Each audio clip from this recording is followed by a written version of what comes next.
Yo, this is Nathan Schmidt with Earl, Owen Company, and today we are proud to present to you our truck build in partnership with Ranch Hand. This truck is built out with a Ranch Hand front bumper replacement, Pace Edwards electric bed cover, rigid LED lights, and lift and wheels from Icon Vehicle Dynamic. This thing is made to get you wherever you are going. This is our first video in our series spotlighting all these awesome products, and I can't think of a better product to start off with than the Summit Series front bumper replacement from Ranch Hand and the LED light bar and pods from Rigid that we put inside the bumper. Let's check it out.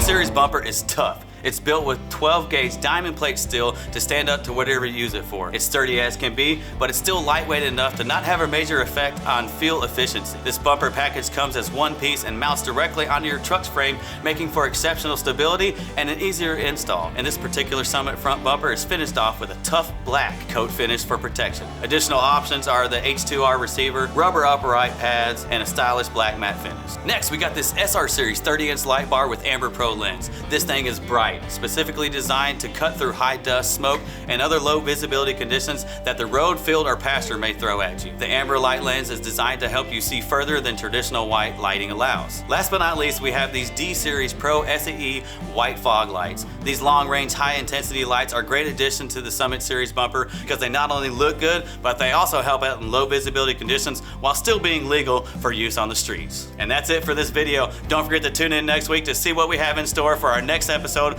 of our truck build series. If you like this video, hit that like button and come on, subscribe already, why don't you? See y'all next week.